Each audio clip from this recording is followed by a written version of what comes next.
नमस्कार दोस्तों, आप देख रहे हैं मनमोजिला KS चैनल और मैं हूं मनोज। और आज हम जिस टॉपिक के बारे में बात कर रहे हैं वो है मांडुक्य उपनिषद।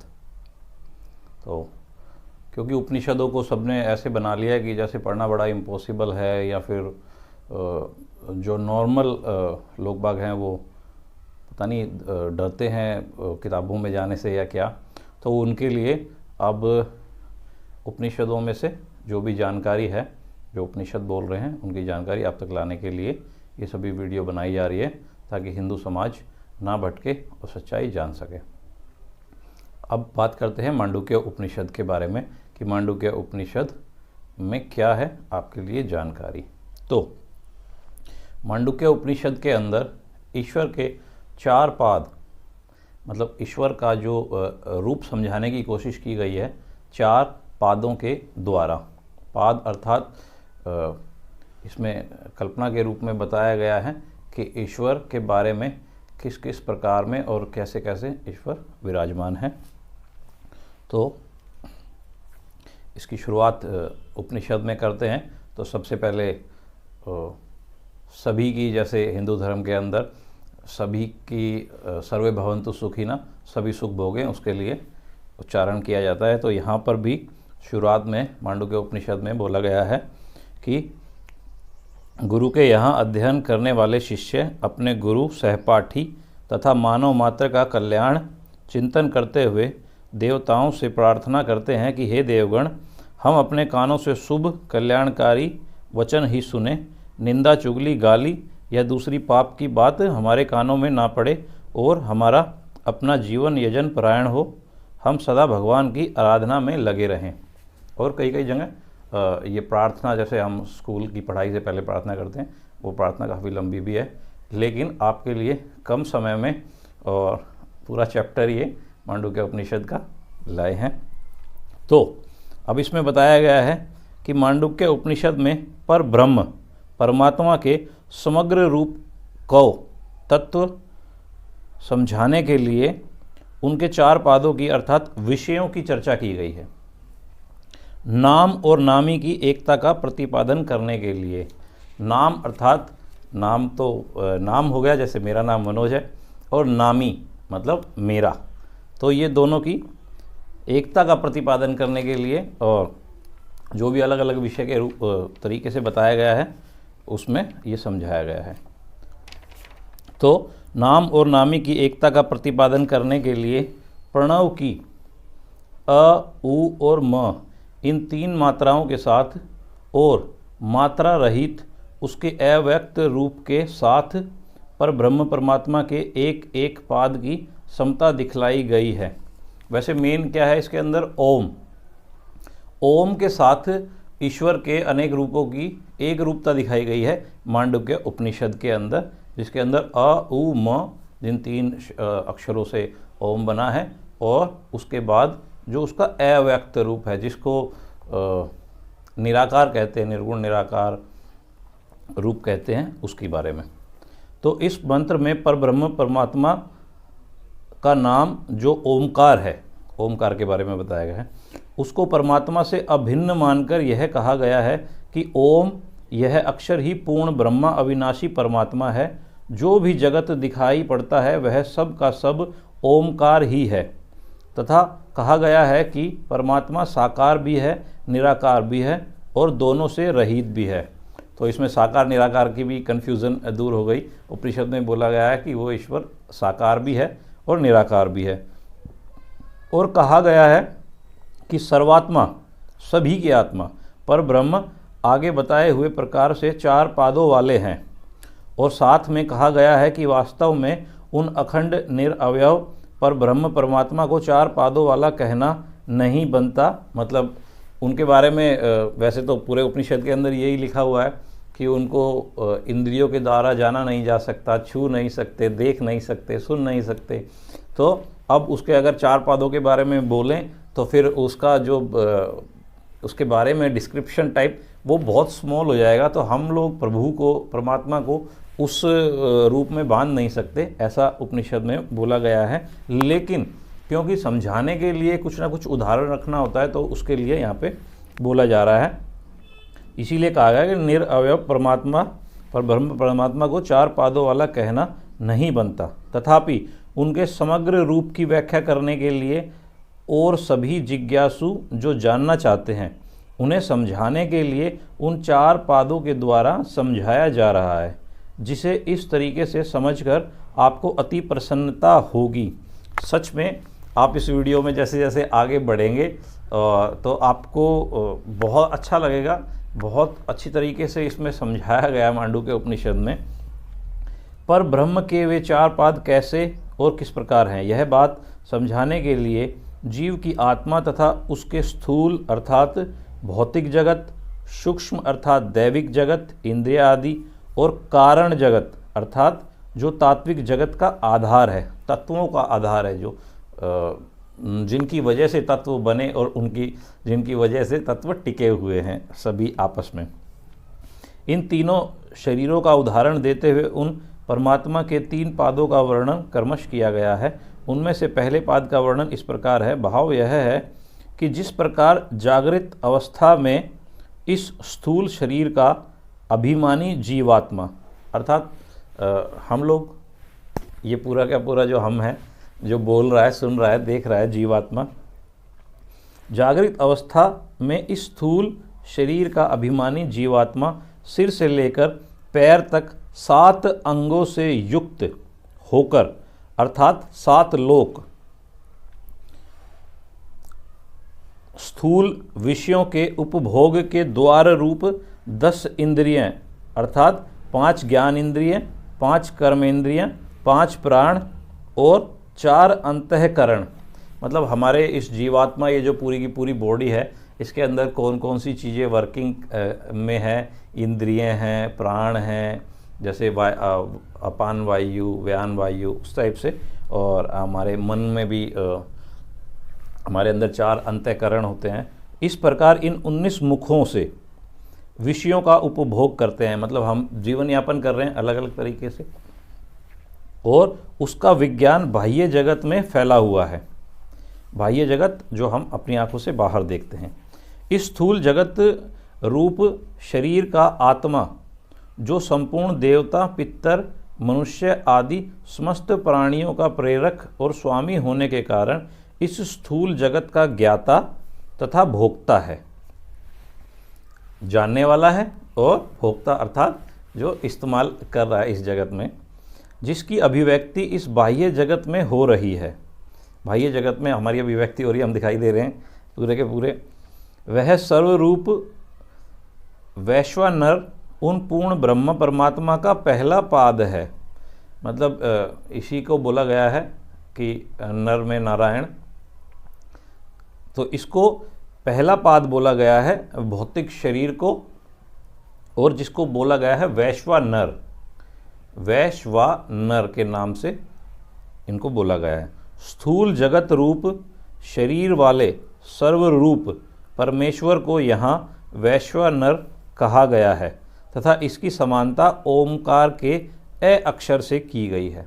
ओमकार के बारे में वैसे भी आप पढ़ेंगे तो उसके अंदर बताया जाता है कि ओमकार बना है अ, उ और म से।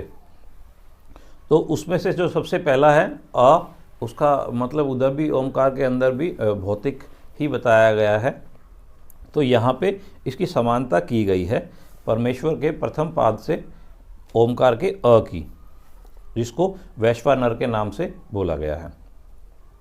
परमात्मा के दूसरे पाद का वर्णन भाव यह है कि जिस प्रकार स्वप्न अवस्था में, ये धीरे धीरे मांडुक्य उपनिषद हमें बहुत अच्छे मेडिटेशन की ओर लेके जा रहा है। इससे आपको मेडिटेशन का अल्टीमेट गोल भी मिलेगा, बस आप धैर्य बना के इसको सुनिए।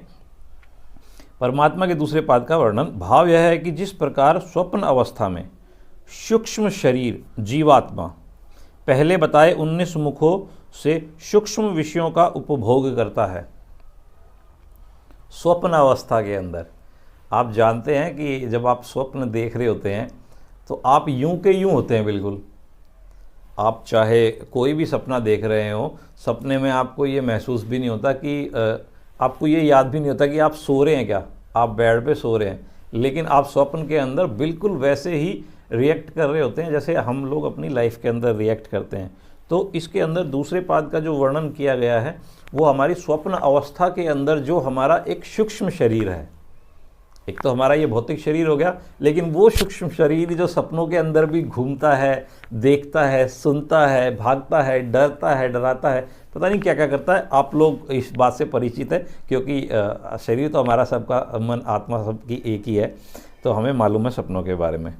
सूक्ष्म विषयों का उपभोग करता है, जो भी हम मतलब करते हैं स्वप्न अवस्था में, और उसी में उसका ज्ञान फैला रहता है। उसी को हम तो उस टाइम तो वही सच होता है। उसी प्रकार जो स्थूल अवस्था से भिन्न, अलग, हमारी इस अवस्था से अलग है, भिन्न सूक्ष्म रूप में परिणत हुए 7 लोक रूप 7 अंग तथा इंद्रिय प्राण अंतःकरण रूपी मुखों से युक्त सूक्ष्म जगत रूप शरीर में स्थित उसका आत्मा हिरण्यगर्भ है। हिरण्यगर्भ के बारे में आपको बहुत सारी वीडियो मिलेगी, बहुत अच्छा बताया गया है इसका अंदर कि हिरण्यगर्भ एक अलग ही संसार से रिलेटेड है, जो सूक्ष्म संसार है। आप हिरण्यगर्भ के बारे में सर्च करेंगे तो आपको काफ़ी कुछ मिलेगा। एक वीडियो में मत देखना, कम से कम 10 वीडियो देखेंगे तो काफ़ी कुछ समझ में आएगा।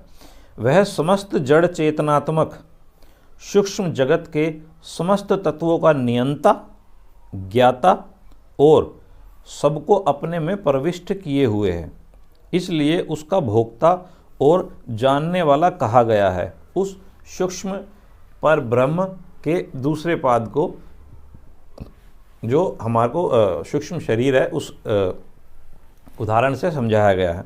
वह तेजस अर्थात सूक्ष्म प्रकाश में हिरण्यगर्भ उन पूर्ण ब्रह्मा का दूसरा पाद है।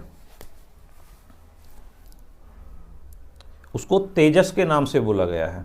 जो दूसरे पाद के बारे में चर्चा हो रही है उसको तेजस, जैसे पहले पाद के बारे में बोला गया था वैश्वानर, इसी तरीके से दूसरे पाद को बोला जा रहा है तेजस। तथा उन हिरण्यगर्भ परमेश्वर का वर्णन ही यहाँ तेजस नाम से हुआ है तथा इसकी समानता ओंकार के उ से की गई है और इसे पिछले पाद से श्रेष्ठ कहा गया है। भौतिक शरीर से सूक्ष्म शरीर को यहाँ श्रेष्ठ बताया गया है और अ से उ को श्रेष्ठ बताया गया है सूक्ष्म दैविक जगत में। अब इसके तीसरे पाद के बारे में बोल रहे हैं मांडुक्य उपनिषद में।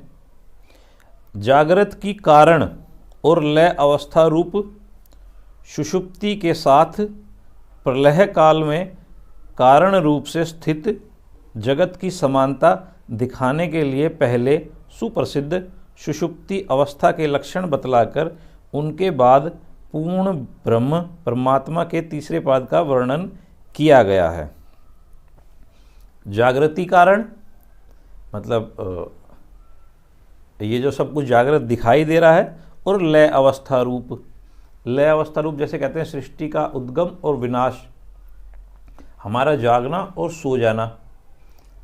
इसी प्रकार इसमें तीसरे पाद का सुषुप्ति के द्वारा, सुषुप्ति का मतलब समझना, इसी टॉपिक के अंदर एक और टॉपिक आ जाता है सुषुप्ति। भाव यह है कि जिस अवस्था में सोया हुआ मनुष्य किसी प्रकार के किसी भी भोग की न तो कामना करता है और न ही अनुभव करता है तथा किसी प्रकार का स्वप्न भी नहीं देखता है, ऐसी अवस्था को सुषुप्ति कहते हैं। आपने भी ये महसूस किया होगा कि कभी कभार इतनी अच्छी नींद आती है कि कोई स्वप्न भी नहीं आता रात को और सीधा आँख ही खुलती है मॉर्निंग में। तो वो जो साइलेंस है, आप देखिए, आपको भौतिक शरीर से लेके आपको स्वप्न वाले सूक्ष्म शरीर तक ले जाके, और अब ये आपको ला रहे हैं साइलेंस के अंदर, मेडिटेशन के अल्टीमेट गोल की तरफ आपको ले जाने लग रहे हैं। बस आपको थोड़ा ध्यान देने की आवश्यकता है। वैसे जो इतनी यहाँ तक वीडियो देख रहे हैं वो बड़े ध्यान वाले व्यक्ति ही हैं। तो जिस अवस्था में सोया हुआ मनुष्य किसी प्रकार के किसी भोग की न तो कामना करता है, एकदम साइलेंस, और न ही अनुभव करता है, न देखता है, न सुनता है, न सोचता है, वो साइलेंस में आ गया, तथा किसी प्रकार का स्वप्न भी नहीं देखता है, ऐसी अवस्था को सुषुप्ति कहते हैं। इस सुषुप्ति अवस्था के सुदृश सदृश जो प्रलय काल में जगत की कारण अवस्था है, प्रलय काल में जगत की कारण अवस्था है, मतलब जिसकी वजह से जगत जब कुछ भी नहीं था और फिर जगत बना, तो जो उसकी कारण अवस्था है जिसमें नाना रूप प्रकट नहीं हुए हैं, अभी सृष्टि नहीं बनी है, नाना अलग अलग रूप प्रकट नहीं हुए हैं, ऐसी अवस्था प्रकृति ही जिसका शरीर है। अर्थात ये सब पूरा जो प्रकृति थी, ब्रह्मांड था, ये ही था सिर्फ केवल, तथा जो एक अद्वितीय रूप में स्थित है, उपनिषदों में जिसका वर्णन कहीं सत्य के नाम से और कहीं आत्मा के नाम से आया है, जिसका एकमात्र चेतना प्रकाश ही मुख्य है। अर्थात प्रकाश के रूप में ही वो, अगर आप मन की आंखों से देखना चाहें तो प्रकाश के रूप में दिखाई देंगे। और आनंद ही भोजन है। आनंद मतलब हैप्पीनेस। इसीलिए सभी लोग चेतना की बात करते हैं कि चेतना में जो साइलेंस है, अगर आप उस तक पहुंच पाएँ तो आपको आनंद होगा, क्योंकि आनंद को भंग करने वाले तो हमारे विचार ही होते हैं हमारी लाइफ से रिलेटेड। वह विज्ञान घन आनंदमय प्राज्ञ ही उन पूर्ण ब्रह्म का तीसरा पाद है। यहाँ पे तीसरे पाद को प्राज्ञ बोला गया है। और वह विज्ञान घन, विज्ञान का हर जगह उपनिषदों के अंदर भी जिक्र आता है, तो आपको विज्ञान के थ्रू, अध्यात्म के थ्रू, सभी के थ्रू आपको उस परम ईश्वर तक पहुंचना चाहिए, जिसको भी परमेश्वर बोला जा रहा है। वह विज्ञान घन आनंदमय प्राज्ञ ही उन पूर्ण ब्रह्म का तीसरा पाद है। यहाँ प्राज्ञ नाम से भी सृष्टि के कारण सर्वज्ञ परमेश्वर का ही वर्णन है। अर्थात प्राज्ञ नाम का जो उच्चारण किया जा रहा है यहाँ पे, उसका मतलब परमात्मा ही है। तीनों अवस्थाओं में स्थित तीनों पादों का, घटकों का जिनका वर्णन हुआ है, वे सर्वेश्वर, सर्वज्ञ अंतर्यामी, संपूर्ण जगत के कारण और समस्त प्राणियों की उत्पत्ति और प्रलय के स्थान हैं। इसके सिवा ओंकार की तीसरी मात्रा के साथ तीसरे पाद की एकता करके उसे जानने का फल सबको जानना और संपूर्ण जगत को विलीन कर लेना बताया गया है। संपूर्ण जगत को विलीन अर्थात जो हमारा जगत है। जब हम तीनों मात्राओं को जानेंगे तो भौतिक शरीर से आत्मिक स्वप्न सूक्ष्म शरीर पे आएंगे। सूक्ष्म शरीर से जब हम साइलेंस होते हैं, कुछ भी ना देखते हैं, ना सुनते हैं, ना समझते हैं, उस साइलेंस अवस्था के अंदर बहुत अच्छी, जिसके अंदर नींद आती है, तो जब हम उस पे पहुंचते हैं तो हमें ये इसमें बोला गया है कि जगत को विलीन कर लेने का मतलब भी समझ जाएंगे, और जो सबको जानता है, जानने का फल, तीसरे पाद की एकता करके उसे जानने का फल सबको जानना और संपूर्ण जगत को विलीन कर लेना बताया है। सब चीज़ों को जान लेना है, तीनों पादों के बारे में जाना और सब चीज़ों को विलीन कर लेना है। अर्थात हम फिर हमारे पास वो मेडिटेशन की अच्छी अवस्था आ जाएगी, जिसके अंदर हम अपने आप को भी साइलेंस कर सकते हैं। अब यहाँ ईश्वर का चौथा पाद बताया गया है। चार पादों की क्योंकि चर्चा हो रही थी, चौथा पाद भी बहुत ज़्यादा इम्पोर्टेंट है, तो आपको बड़े धैर्य से सुनना चाहिए, क्योंकि ये तो सब चीज़ें एक बार की हैं। थोड़ा समय हम अपना इधर भी दें तो बहुत अच्छा है। भाव यह है कि जिसका ज्ञान न तो बाहर की ओर है और न ही भीतर की ओर है, जो न ज्ञान स्वरूप है, न जानने वाला है और न ही न जानने वाला है, जो न तो देखने में आ सकता है, न व्यवहार में लाया जा सकता है, न चिंतन करने में, न बतलाने में आ सकता है, और न जिसका कोई लक्षण है, जिसमें समस्त प्रपंच का अभाव है, थिंकलेस। एकमात्र परमात्म सत्ता की प्रतीति ही जिसमें सार है, सिर्फ परमात्मा। ऐसा सर्वथा शांत, कल्याणमय, अद्वितीय तत्व पूर्ण ब्रह्म का चौथा पाद माना गया है। अब थोड़ा सा और रह गया है, 1-2 मिनट का ये, लेकिन चौथे पाद के बारे में इस प्रकार जिन चार पादों में विभाग करके वर्णन किया गया है, वे ही पूर्ण ब्रह्म परमात्मा है, उन्हीं का जानना चाहिए। जैसे प्रथम पाद के अंदर वैश्वानर और अ से संबंध था, द्वितीय के अंदर ऊ से संबंध था, तृतीय पाद के अंदर म से संबंध था, चौथे पाद के अंदर आप साइलेंस में आ जाते हैं। बिल्कुल जो चौथे पाद का वर्णन किया गया, जैसे हम बोलते हैं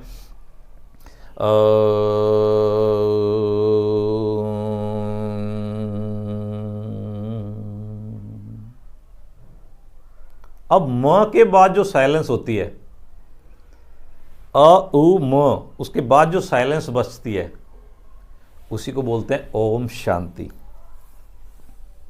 साथ ही उपनिषद में यह बात स्पष्ट की गई है कि परमात्मा के 4 पादों की कल्पना केवल उनका तत्व समझाने के लिए ही की गई है। अंडरस्टैंडिंग पूरी होनी चाहिए। वास्तव में परमात्मा के कोई भाग नहीं है। जो ईश्वर स्थूल जगत में है वे ही सूक्ष्म जगत और कारण जगत में अंतर्यामी और अधिष्ठाता भी हैं। वे सगुण भी हैं, निर्गुण भी है। पर ब्रह्म नामात्मक ओंकारण जो मात्रा रहित बोलने में न आने वाला निराकार स्वरूप है, वही निर्गुण निराकार रूप चौथा पाद है। यह मांडुक्य उपनिषद के अंदर ये पूरा टॉपिक बताया गया है और आशा करता हूँ कि आपके समझ में ये काफ़ी कुछ आया होगा। और चौथे पाद का साइलेंस जो है और जो निर्गुण निराकार प्रभु का चौथा रूप है, ये सभी बातें आपके समझ में आई होगी। आप अगर मेडिटेशन करते हैं तो ओम के बाद जो शांति प्रतीति होती है उस शांति में भी ध्यान लगाइए और अ उ म, अ से लेके ऊ से लेके म तक आके और फिर प्रभु के पास आना है। ओम शांति। धन्यवाद दोस्तों। वीडियो को लाइक शेयर करें और जागृति फैलाएं ताकि हमारे लोग जागृत हों और पाखंड और ढोंग के चक्कर में ना फंसे। धन्यवाद।